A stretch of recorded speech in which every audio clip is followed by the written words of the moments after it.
One of the biggest complaints people make when they come into the gym is that their lower back specifically is really tight.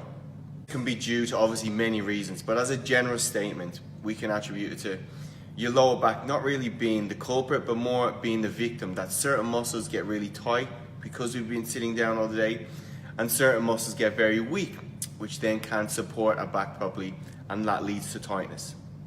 Instead of simply stretching your lower back, what we want to do is release the tight muscles and activate or switch on the weak muscles. So here's a quick warm-up you can do before your training session.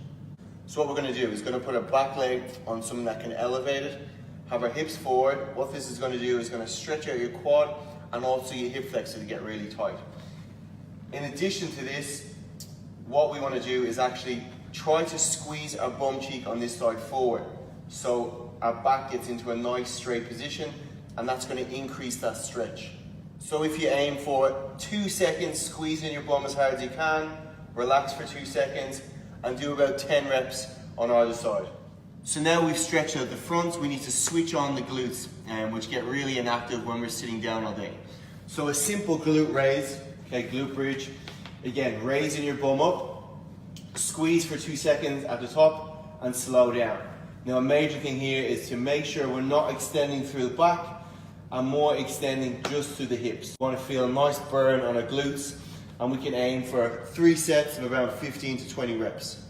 Okay, and the last exercise is to sort of switch on our abdominal muscles, which again will take the stress off our lower back and put our back into a nice position before we train. So simply raising your legs up, you're going to suck your stomach down into the ground so there's no gap here, and simply raise up, okay? And hold that position for 30 to 45 seconds. Okay, make sure you're sucking your abs down the whole time. So again, generally when we have tight hips, inactive glutes, and weak abs, we walk around more in this sort of curved or tilted position, okay?